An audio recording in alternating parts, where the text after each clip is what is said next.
मथुरा के एक छोटे से गांव की है जहां लक्ष्मी और वासुदेव शास्त्री अपने दो बच्चे सीनू और सिया के साथ रहते थे। वे लोग बहुत गरीब थे और हमेशा किसी न किसी परेशानी से घिरे रहते थे, इसलिए वे हमेशा दुखी और उदास रहते थे। एक दिन लक्ष्मी वासुदेव से कहती है, वासुदेव, हर दिन एक नई परेशानी सामने आ जाती है। हमारी मेहनत का फल हमें आज तक नहीं मिला, पता नहीं यह जीवन कब सुधरेगा। वासुदेव कहता है, तुम ठीक कह रही हो लक्ष्मी, परंतु भगवान से उम्मीद रखते हुए हमें संघर्ष करना होगा। भगवान एक ना एक दिन हमारी सुनेंगे और हमारी मेहनत से किस्मत हमारे आगे घुटने टेकेगी। लक्ष्मी कहती है, सिर्फ तुम्हारे सहानुभूति से ही तो हम लोग अभी तक संघर्ष कर रहे हैं, वरना हमने तो कब का जीने की उम्मीद छोड़ दी थी। सिया बोलती है, मम्मी पापा, क्या हम लोग महाकुंभ नहीं जा सकते? मैंने सुना है कि वहाँ डुबकी लगाने से भगवान की कृपा मिलती है। सीनू बोलता है, हाँ, अगर हम महाकुंभ जाएं तो भगवान हमें हमारे दुखों से उभार देंगे। यह सुझाव सुनते ही सबके चेहरे पर मुस्कान आ जाती है। यह एक अच्छा विचार है, लेकिन क्या महाकुंभ में डुबकी लगाने से हमारे जीवन में बदलाव आएंगे? कभी कभी हमें भगवान पर विश्वास रखते हुए सिर्फ कर्म करना चाहिए। वासुदेव कहता, लक्ष्मी, क्या पता, अगर हम सब साथ मिलकर महाकुंभ जाएं तो हमारे जीवन में कुछ बदलाव आ जाए। लक्ष्मी कहती है, ठीक है वासुदेव, अगर तुम्हें ऐसा लगता है तो हम महाकुंभ अवश्य जाएंगे। सभी लोग बच्चों की तरह उत्साहित होकर महाकुंभ में जाने की तैयारी शुरू कर देते हैं। वे लोग अपने अपने सामान बांधने लगते हैं। सीनू और सिया महाकुंभ जाने के नाम से बहुत खुश हैं।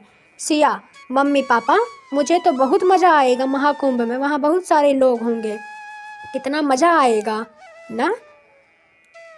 वासुदेव बोलता है, हाँ बेटी, लेकिन याद रखना, हम सबको एक साथ रहना है, वरना अगर कोई हमसे बिछड़ गया तो हम उसे ढूंढते रह जाएंगे। सिया, जी पापा, मैं तो हमेशा आपके साथ ही रहूंगी। सीनू और सिया, चलो तुम दोनों अपने कपड़े मुझे ला कर दो, मैं तुम्हारे कपड़े बांध लेती हूँ, कहीं कुछ छूट ना जाए। सीनू, ठीक है मम्मी, हम अभी तुम्हें अपने कपड़े ला कर देते हैं। अगले ही दिन सभी लोग महाकुंभ जाने के लिए सुबह जल्दी तैयार हो जाते हैं और वे लोग रेलवे स्टेशन के लिए निकल पड़ते हैं। वे लोग रेलवे स्टेशन पहुंचकर अपनी अपनी टिकट लेकर अपनी सीट पर बैठ जाते हैं। वासुदेव बोलता है, अरे, सभी लोग अपनी अपनी सीट आराम से बैठ गए हो ना? लक्ष्मी बोलती है, हाँ, हम लोग सब आराम से बैठ गए हैं। वासुदेव, अरे सिया, तुमने जवाब नहीं दिया, तुम कुछ कहते क्यों नहीं हो? वासुदेव चिंतित हो जाता है और फिर वह यह देखता है कि सिया तो ट्रेन में है ही नहीं। वासुदेव बोलता है, अरे लक्ष्मी, सिया कहाँ है? वह कहीं दिख क्यों नहीं रही है? कहीं वह प्लेटफॉर्म पे ही तो नहीं छूट गई? याद करो लक्ष्मी। लक्ष्मी बोलती है, हाय राम, वासुदेव, सिया तो घर में ही छूट गई। मुझे याद आया कि वह अपने कमरे में गई थी और हम उसके आने के पहले ही दरवाज़ा बंद करके रेलवे स्टेशन के लिए निकल गए। लक्ष्मी बोलती है, हे राम, यह सब मेरी वजह से हुआ। उसने मुझे कहा था कि मम्मी, मैं अपने कमरे में जा रही हूँ, यह सब मेरी गलती है। वासुदेव बोलता, ऐसा मत कहो लक्ष्मी, इसमें सिर्फ तुम्हारी नहीं बल्कि हम सबकी गलती है, हमने ध्यान नहीं रखा।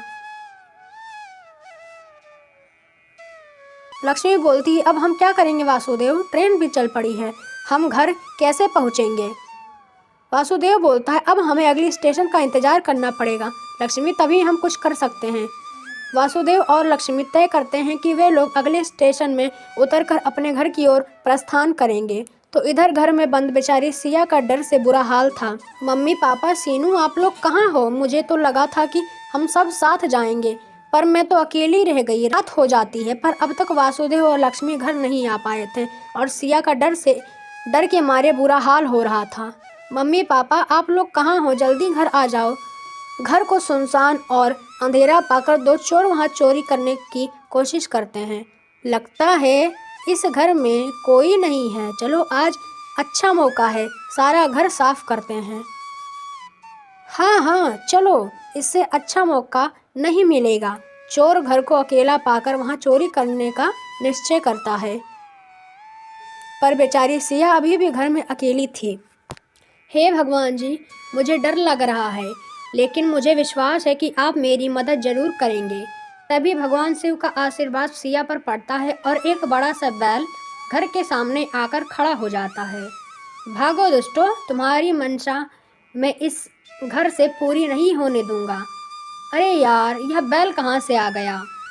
अरे, यह तो एक जानवर है, इसे 2 पत्थर मारो, यह खुद ही भाग जाएगा। चोरों के कुछ हरकत करने से पहले ही बैल अपने सींग से चोरों को मारने लगता है और तभी वासुदेव और लक्ष्मी वहां पहुंच जाते हैं और यह सारा दृश्य आंखों के सामने हो रहा होता है। लक्ष्मी बोलती है, हे भगवान, यह मैं क्या देख रही हूँ? बैल चोरों को मारकर भगा देता है और घर के दरवाजे के सामने बैठ जाता है। चलो वासुदेव, मुझे सिया की चिंता हो रही है, पता नहीं डर से उसका क्या हाल होगा। वासुदेव, हाँ हाँ, जल्दी चलो। जैसे ही वे लोग अपने घर के सामने पहुंचते हैं, वह बैल अचानक वहां से गायब हो जाता है। जल्दी दरवाजा खोलो। जैसे ही वे लोग घर में प्रवेश करते हैं तो सिया को सुरक्षित पाते हैं। सिया का भी डर अब बिल्कुल खत्म हो चुका था। वासुदेव बोलता है, सिया सिया मेरी बच्ची, तुम कहाँ हो? सिया, पापा। वासुदेव, सिया तुम ठीक हो? हमें माफ़ कर दो बेटा, हमने तुम्हें घर में अकेला छोड़ दिया, लेकिन सिर्फ भगवान की ही दया से तुम बिल्कुल सुरक्षित हो।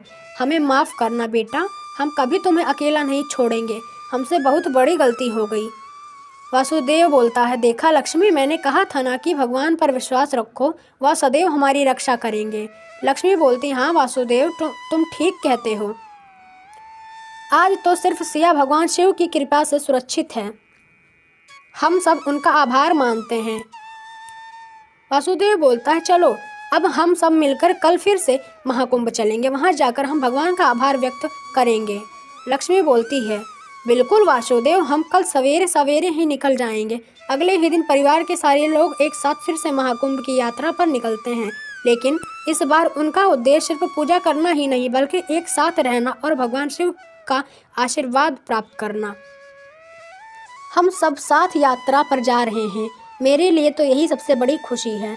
हम सब यहाँ सुरक्षित हैं, एक साथ हैं, यही भगवान का सबसे बड़ा आशीर्वाद है।